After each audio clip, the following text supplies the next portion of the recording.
할렐루야. 할렐루야. 우리와 함께 하시는 하나님, 우리에게 오늘도 새로운 주일 허락하시고 2026년 새로운 주일 허락하셔서 첫 주일 허락하셔서 하나님께 예배하게 하시는 주님을 찬양합니다. 그 주님을 높여드리면서 우리 하나님이 하십니다, 하나님이 하셨습니다, 하하하하 인사합시다. 하하하하 하나님이 하십니다, 하나님이 하셨습니다, 하하하하. 할렐루야. 2026년도 한 해도 하나님이 우리의 삶의 모든 일을 행하실 것을 믿습니다.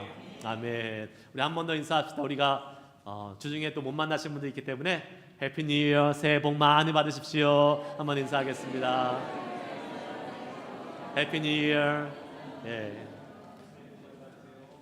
근데 우리가 거기 앞에 추가해야 될 것이 있어요. 주님이 주시는 복을 많이 누리십시오. 할렐루야. 아멘. 세상의 복이 아니라 하나님이 주시는, 주님이 주시는 은혜의 복이 우리 가운데 넘쳐나기를 축복합니다. 아멘. 아멘. 자, 오늘 우리의 말씀의 제목 함께 따라해 봅시다. 새 사람을 입으라. 새 사람을 입으라라는 말씀입니다. 우리 교회 2026년도 표 새 사람을 입으라. 에베소서 2장 4장 24절 말씀 우리 가지고 함께 오늘 말씀을 나누려고 합니다. 여러분, 2026년도 새해를 시작하는 여러분 모두에게 다시 한번 축복합니다. 이 예배를 통해서 하나님의 은혜와 복이 가득 채워지길 축복합니다. 또한 올 한 해 드려지는 모든 예배를 통해서 온전히 하나님의 영광을 받으시고 우리의 영혼이 새로워지고 기뻐지는 은혜의 복이 있기를 주의 이름으로 축복합니다. 예. 말씀드린 것처럼 우리 교회의 올해 표가 뭐죠? 새 사람을 입으라라는 것입니다. 새 사람을 입으라. 뭐가 생각나십니까, 여러분? 어떤 비유가 생각나세요? 우리가 마치 옷을 입는 그러한 비유가 생각나는 것입니다. 옷을 갈아입는 그러한 비유라고 이야기할 수 있겠죠. 무엇을 의미합니까? 여기에는요, 옷을 입을 때 옷을 입는 우리의 책임이 있다는 것을 의미합니다. 옷을 입는 당사자가 누굽니까? 바로 우리 자신들입니다. 우리 자신들이 그 새 옷을 입어야 되는 것이죠. 그 새 옷은 이미 하나님께서 우리에게 준비해 주셨습니다. 할렐루야. 중요한 것은 뭡니까? 우리가 그것을 입느냐 마느냐예요. 우리에게 달려 있습니다. 그러나 여러분, 그것이 그렇게 쉬운 것은 아닌 것 같습니다. 옷은 그냥 이런 옷은 입으면 되지만 새 옛사람을 버리고 새 사람을 입는 것은 그렇게 간단하지가 않습니다. 왜 그럴까요? 그것은 완전히 우리 자신을 새롭게 바꾸는 것이기 때문에 그렇습니다. 우리의 DNA를 바꾸는 거예요. 완전히 새 사람으로 다시 태어나는 것을 의미하기 때문에 그렇게 쉽거나 만만한 일이 아닐 것입니다. 그러면 우리는 새 사람이 되기 위해서 어떻게 해야 될지 오늘 말씀을 통해서 함께 은혜를 나누기 원합니다. 첫 번째, 한번 같이 따라해 봅시다. 먼저 마음을 새롭게 해야 합니다. 우리 22절 말씀 한번 읽어보겠습니다. 오늘 본문 말씀 22절입니다. 시작. 너희는 유혹의 욕심을 따라 썩어져가는 구습을 따르는 옛사람을 벗어버리고. 아멘. 새 옷을 입기 위해서 먼저 해야 될 게 뭘까요? 옛사람을 벗어버리는 겁니다. 옛사람 벗어버리는 것. 우리 지난 송구영신 예배 때 말씀드렸습니다. 옛사람을 벗어버리는 것이 무엇인가? 그 중에 하나가 뭐예요? 허망한 마음이 있다는 것입니다. 허망한 마음 벗어야 된다고 말씀드렸어요. 여러분, 우리는 가끔 마음의 허망함을 느낍니다. 마음이 텅 비고 공허하고 그런 아무 소망 없는 그러한 상태가 우리에게 종종 올 수가 있다는 것이죠. 그런데 이것은 단순히 인간적인 외로움에서 느끼는 그런 중년의 고독과 같은 그러한 허망함, 그러한 것이 아닙니다. 무엇으로 오는 허망함일까요? 죄로 인해서 오는 허망함입니다. 하나님과의 약속, 그것이 깨어져서 허무해서 더 이상 외롭고 아무것도 할 수 없는, 소망 없는 그러한 마음의 상태라고 허망함을 말씀드렸습니다. 사람이요, 죄 가운데 빠져 있으면 어떻게 됩니까? 너무 마음이 허무해져요. 허망한 상태로는요, 아무런 인생의 소망, 아무런 의미를 찾을 수 없는 그러한 인생이 될 수밖에 없다라는 것이지요. 그래서 오늘 말씀은 우리에게 뭐라고 권면합니까? 23절 말씀 같이 읽습니다. 시작. 오직 너희의 심령이 새롭게 되어. 아멘. 오직 너희의 심령이 새롭게 되어. 옛사람을 벗고 새사람을 입기 위해서 우리에게 제일 먼저 필요한 것은 바로 무엇입니까? 우리의 심령, 우리의 마음이 새롭게 되는 것입니다. 허망하고 소망 없는 그런 마음이 무엇으로 새롭게 될 수 있습니까? 하나님의 영으로 새롭게 될 수 있는 것입니다. 할렐루야. 하나님의 영으로 마음이 새롭게 되면 소망이 생기는 것이에요. 반면에 허망한 마음, 옛사람에 그대로 머물러 있으면 어떻습니까? 미래에 대한 소망이 없기 때문에 두려움과 걱정 속에서 살아갈 수밖에 없는 것이겠죠. 여러분, 한번 세상에 있는 사람들을 생각해 보십시오. 죽음을 앞둔 사람들의 모습을 보면 극명하게 그 모습이 다르다는 것을 볼 수 있습니다. 주님을 모른 채 옛사람의 모습을 가지고 살아가는 사람들은 죽음을 앞둘 때 어떠한 반응을 보입니까? 죽음이 마치 저승사자가 데려와서 자기를 지옥으로 끌고 가는 것 같은 그러한 두려움이 있기 때문에 어떻게 해서든지 죽음을 피하려고 모면해 보려고 발버둥을 치는 것을 보게 됩니다. 몸부림칩니다. 죽지 않으려고 막 발버둥 치다가 두려움 속에서 죽음을 맞이하는 자들이 많이 있는 것을 보게 되지요. 어떤 사람은요, 죽음이 너무 무서워서 한이 맺혔는지 눈을 막 그냥 부라리고 눈을 뜬 채로 죽음을 맞이하는 사람도 있습니다. 안타깝죠. 주변 사람들을 또 마찬가지입니다. 여러분, 고인이 된 사람들의 죽음을 영원한 이별이라고 생각하기 때문에 어떡합니까? 사람이 죽었을 때에 예수 믿지 않는 사람들은 고글합니다. 세상 다 잃어버린 것처럼 슬퍼하며 엉엉 울면서 소리를 지르고 난리가 납니다. 그러나 심령이 새롭게 된 그 예수를 믿는 그리스도인의 죽음 어떻습니까, 여러분? 비록 그 죽음이 인간적인 슬픔은 있지만 영적으로는 오히려 기쁜 시간이 될 것입니다. 이 땅에서의 나그네의 삶, 잠시 왔다가 잠시 가는 것이고 이제 영원히 거할 본향 천국을 향해서 가는 그 걸음을 사람들은 축복하고 또 찬송하며 갈 수 있게 만들어주는 것이지요.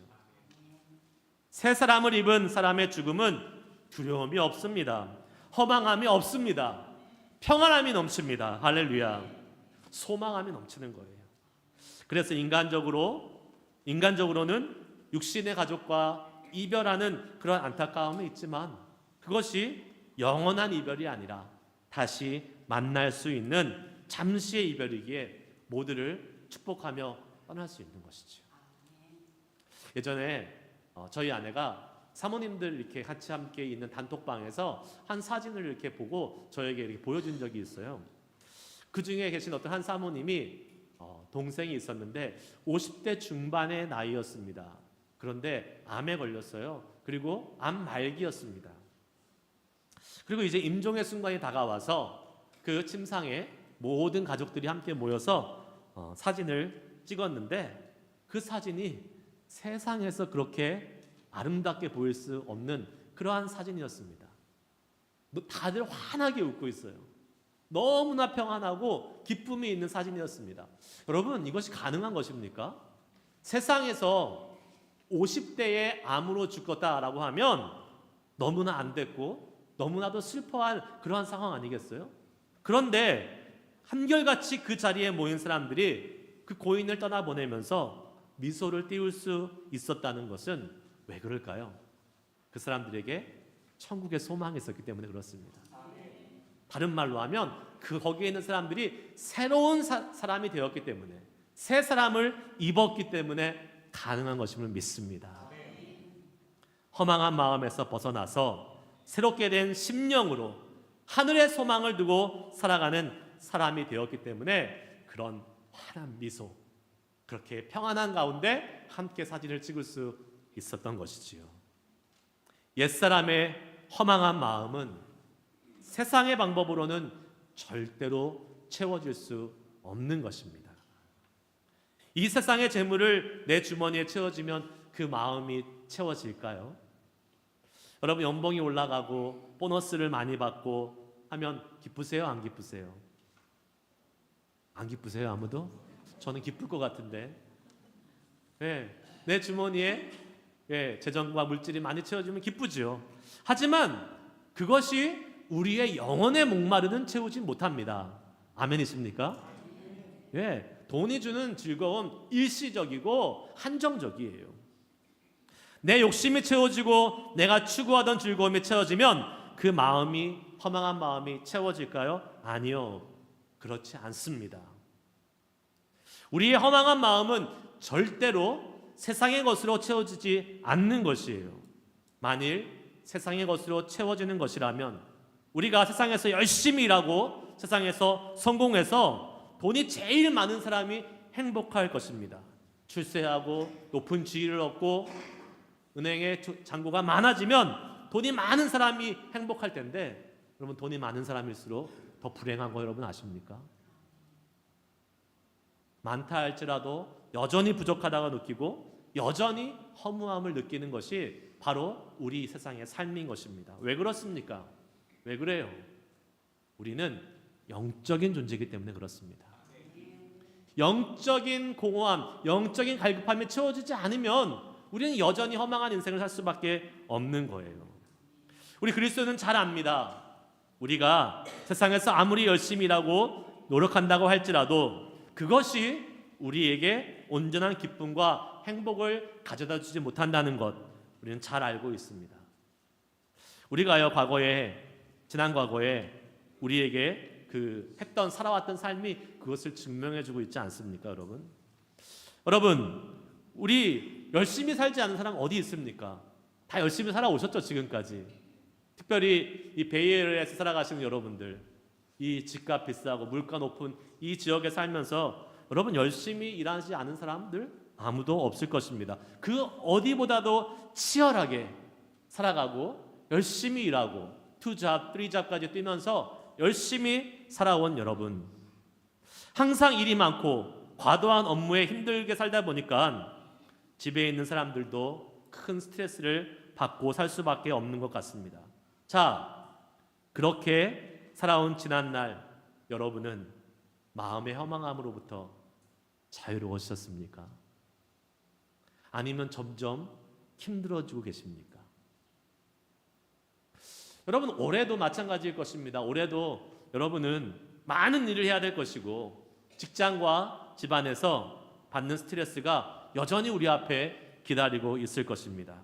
그런데 우리의 그러한 지난날의 삶이 바쁘고 열심히 사는 것으로 그냥 반복되기만 한다면 우리는 여전히 마음의 허망한 스트레스로부터 자유로울 수 없을 것입니다.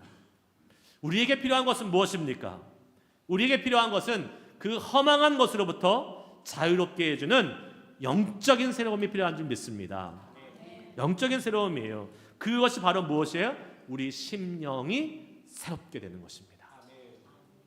우리의 마음이 주님의 영으로 채워지고 주님의 영으로 새롭게 되는 것입니다. 그래야지만이 우리가 허망함으로부터 자유롭게 될 수 있다는 것을 믿으시길 주의 이름으로 축복합니다. 여러분, 마음의 중요성은 아무리 강조해도 지나치지 않습니다. 성경에도요, 마음을 강조하는 말들이 참 많이 나오죠.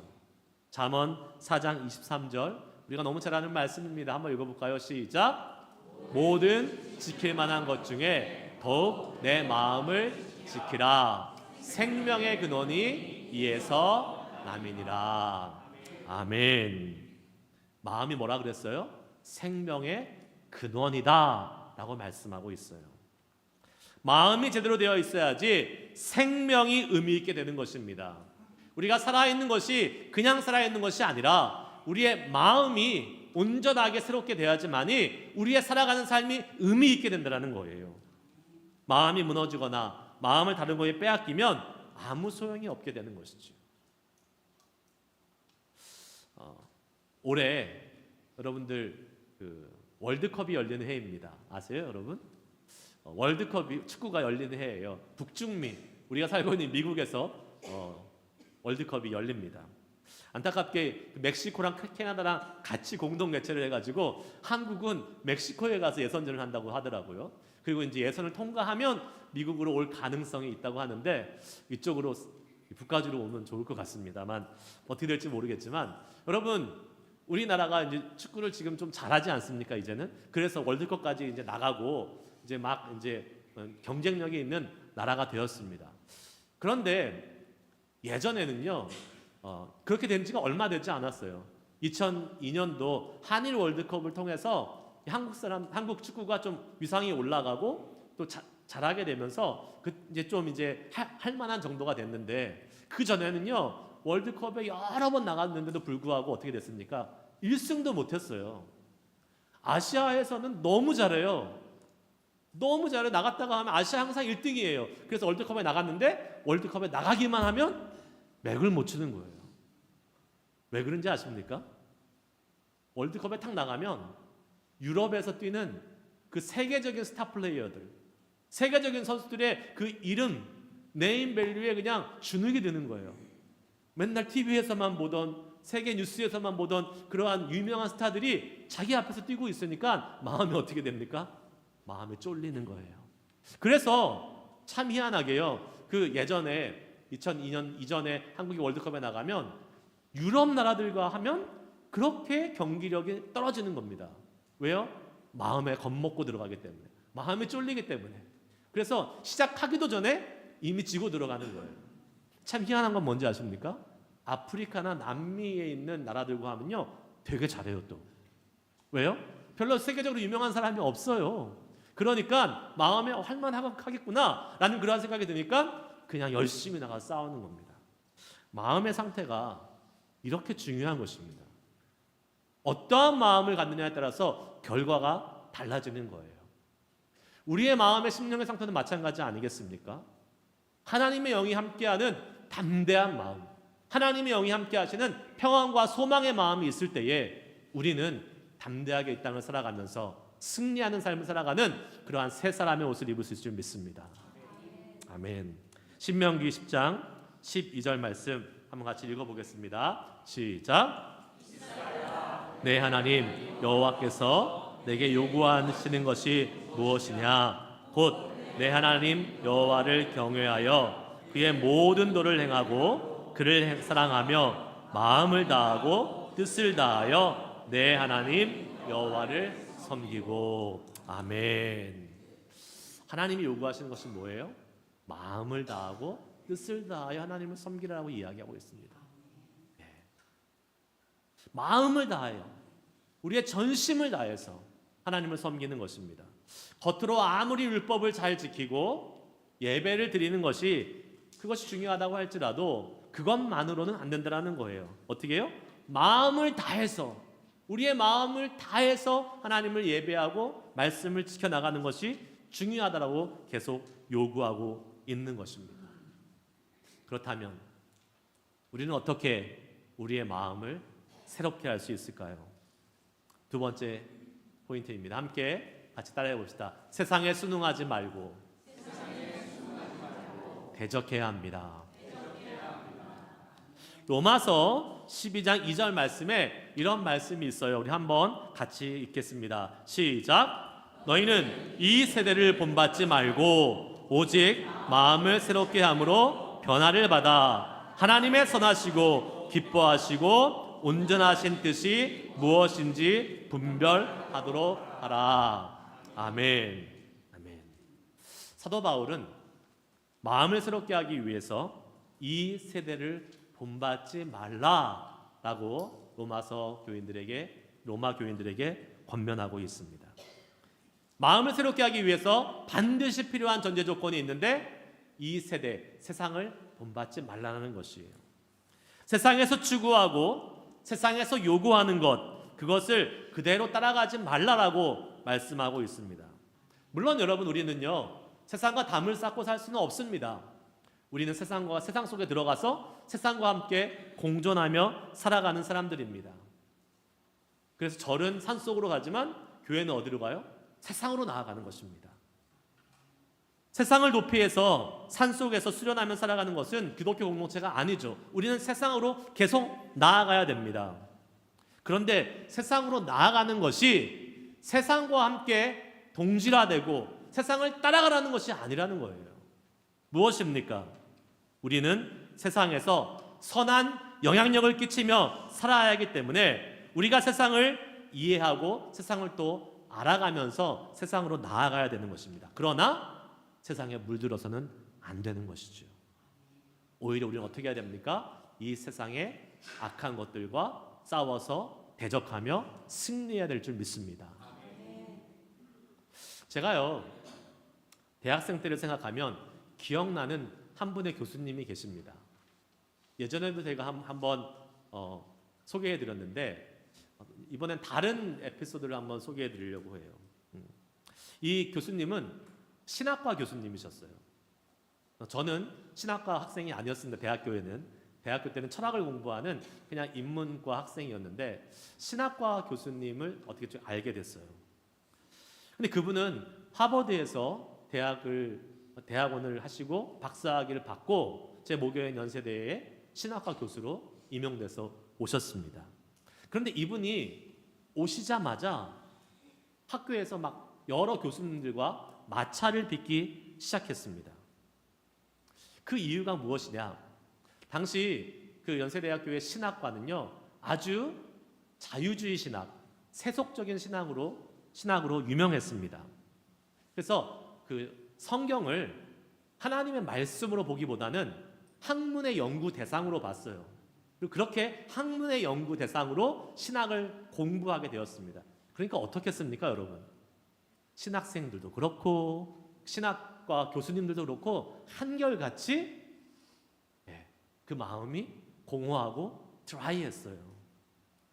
그래서 저희 대학 다닐 때 유명했던 말이 있습니다. 우리 대학에서 가장 많이 술 마시고 가장 많이 데모하는 과가 신학과다라고 이야기할 정도로 아주 영적으로는 오히려 형편없는 과였습니다. 왜 그렇습니까? 그렇게 세속적인 마음으로 세속적인 학문으로 신학을 공부했기 때문에 그렇습니다. 그렇게 성경을 하나님의 말씀으로 보지 않고 학문의 대상으로 삼으니까 증명이 안 되면 믿지를 않는 거예요. 그래서 어떻게 돼요? 의심이 쌓이게 되고 성경을 자꾸 이렇게 의심스러운 마음으로 읽게 되는 그러한 풍조가 계속해서 생겨났었습니다. 마음이 강팍해진 것입니다.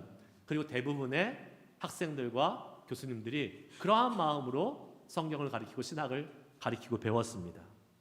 그런데 아까 말씀드린 그 교수님은요, 하버드에서 공부하셨음에도 불구하고 거기도 여전히 자유주의 신학이고 또 성경을 학문적으로 연구했지만 그 가운데 있었던 믿음과 신앙이 너무나 뜨거워서 그것을 이겨버렸어요. 그래서 이분이요, 돌아와서 어떻게 했냐면 성경을 정말로 성경대로 믿음의 관점에서 가르치기 시작했습니다. 정말 신앙적으로 복음적으로 가르치시고 삶을 사셨어요. 학교에서 어떻게 했냐면 이분들은요, 성경대로 제자들에게 관심을 가졌습니다. 학생들에게요, 관심을 가졌어요. 그래서 학생들을 연구실로 불러요. 교수 연구실로 불러서 신앙적으로 상담해주고 기도해주고 말씀을 같이 함께 나누면서 성경 공부를 하고, 그러니까 그 교수님의 연구실에는 항상 말씀을 연구하고 기도하고, 그러니까 어떨 것 같아요? 딱 가면 따뜻합니다. 온도가 따뜻한 게 아니라 영적인 온도가 따뜻하다는 거예요. 예, 그 하나님의 사랑으로 그 연구실이 가득 차 있어요. 그런데 다른 교수님들의 방에 가면 썰렁합니다. 아주 드라이해요. 아주 차가워요. 왜 그렇습니까? 그 교수님이 하나님의 말씀대로 실천하면서 이 학교의 풍조, 세상의 풍조와 타협하지 않고 어떻게 해요? 대적하면서 주의 말씀대로 살았기 때문에 그런 것입니다. 할렐루야. 세상에서 요구하는 것에 맞춰주고 사는 것이 아니라, 세상을 본받는 것이 아니라 철저하게 그것을 대적하고 맞서고 싸우면서 우리 주님이 우리에게 원하시는 삶을 살아가는 것이 마음을 새롭게 하는 출발점이 됨을 믿으시기를 축복합니다. 그러면서 24절 말씀에 이렇게 우리에게 말씀하고 있습니다. 24절 말씀 같이 읽겠습니다. 시작. 하나님을 따라 의와 진리의 거룩함으로 지으심을 받은 새 사람을 입으라. 아멘. 예, 새 사람을 입기 위해서 우리에게 필요한 것이 뭐라 그래요? 하나님의 의와 진리다라고 말씀하고 있습니다. 하나님의 의와 진리. 세상을 대적해야 되는데 무엇이 옳고 무엇이 그른지를 알아야 될 거 아닙니까? 무엇이 죄고 무엇이 의인지 알아야 되잖아요. 그러기 위해서 우리에게 필요한 게 뭐예요? 하나님의 의와 진리인 것입니다. 그것으로 죄악된 우리의 옛사람이 사라지고 새롭게 되는 새 사람을 입을 수 있는 것이에요.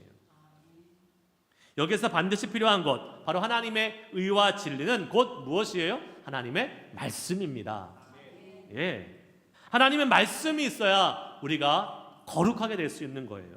하나님의 말씀이 우리 가운데 거해야지만이 우리가 죄를 깨닫고 죄를 거부하고 싸워서 물리쳐 이길 수 있는 거예요. 어저께도 우리가 토요 아침에 말씀했잖아요. 청년들아, 하나님의 말씀 안에 거하면 우리가 악한 것들을 이미 이겼다라고 어제 말씀을 우리가 같이 함께 나누는 것을 기억하시기 바랍니다. 하나님의 말씀이 없으면 죄가 우리 안에 거해도 알아차리지 못합니다. 죄와 함께 거하면서 같이 살아도 알지 못합니다. 하지만 하나님의 빛 대신 거룩한 말씀이 우리 안에 들어오면 어떻게 되죠? 어둠이 사라지고 죄악이 드러나고 하나님의 거룩함이 우리 가운데 회복됨을 믿으시기를 축복합니다. 이제 말씀 마무리하려고 합니다.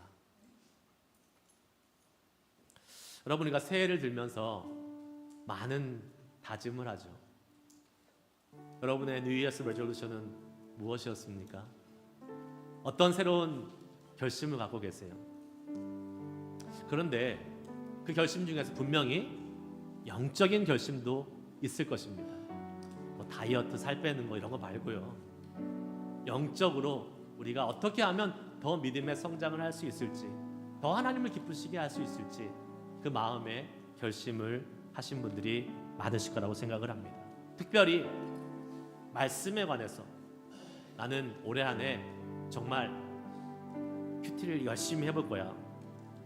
매일 말씀을 읽으면서 올해만큼은 성경 읽도 꼭 해볼 거야 라고 결심하신 분이 계실 것입니다. 잘하셨다라고 칭찬해드리고 싶지만 그거는 우리 교회의 기본입니다. 잘하신 거 아니에요. 기본하시는 거예요. 우리는 매년 하나님의 말씀을 읽어가고 있잖아요. 많은 분들이 동참해 주시고 많은 분들이 함께해서 감사한데 올 한 해는 여태까지 못하셨던 분들 같이 함께 참여하실 수 있길 원해요. 그 우리가 지금 워밍업하고 있지 않습니까? 네. 사순절 되기 전에 2월 중순 되기 전에 우리가 이제 매주 사복음서 읽기 챌린지를 통해서 우리가 예수님을 더 많이 생각하고 묵상하면서 얼마나 좋습니까? 복음서 계속해서 읽어나갈 때에 그 복음의 능력이 우리 가운데 경험될 것입니다. 여러분 열심히 사복음서 읽기 챌린지에 동참하시면서 그 은혜를 경험해 보시길 원해요. 그리고 아까 말씀드린 것처럼 올 한 해 정말로 여태까지 동참하지 못하셨던 분들이 계시다면 성경 읽독에 꼭 동참해 보시길 바라겠습니다. 말씀이 없이는 옛사람의 모습을 완전히 버리지 못하고 허망한 마음으로 살아갈 수밖에 없어요. 올해는 그런 모습 반복하지 맙시다. 하나님의 말씀과 함께 진정으로 거룩한 새 사람을 입는 우리의 삶이 되기를 주의 이름으로 축복합니다. 새 사람을 입기 위해서 오늘 하나님께서 여러분의 마음에 주신 그러한 마음의 결단들, 또 주님을 향해서 우리가 다시 한번 실천하여 나아갈 그것이 무엇인지를 한번 생각해 보시고 주님 안에서 결단해 볼 수 있기를 축복합니다. 먼저 우리의 마음이 새롭게 되기 위해서 이 세대에 본받지 말고 세상을 대적하십시오. 오히려 세상을 변화시키는 사람으로 살아가십시오. 또한 하나님의 말씀과 함께 거하면서 우리가 거룩한 새 사람으로 올해 한 해 살아갈 수 있기를 주의 이름으로 축복합니다. 그렇게 될 때 우리는 새 사람으로 올 한 해를 살아갈 수 있습니다. 하나님이 원하시는 새 사람의 옷을 입고 주님이 원하시는, 하나님이 기뻐하시는 그런 하나님의 백성으로 하나님을 위해 살아갈 수 있는 복된 삶이 되기를 주의 이름으로 축복합니다. 우리 함께 우리 시간 찬양하시겠습니다. 처음 불렀던 찬양, 내가 그리스도와 함께 십자가에 못 박혔나니. 하나님, 우리가 새 사람 믿기 위해서 옛사람 버려버려야 되고 또 말씀으로 새로워져야 되는데 우리 안에 있는 옛사람 이 시간 십자가에 다 못 박고 예수님으로 새로 옷 입는 귀한 시간으로 인도하여 주시옵소서. 말씀으로 우리를 거룩하게 세워주시고 세상과 대적하며 세상으로 옷 입었던 옛사람 벗어버리고 예수님으로 옷 입는 새로운 시간 되도록 인도하여 주시옵소서. 소망하며 찬양하면서 기도하며 나가도록 하겠습니다.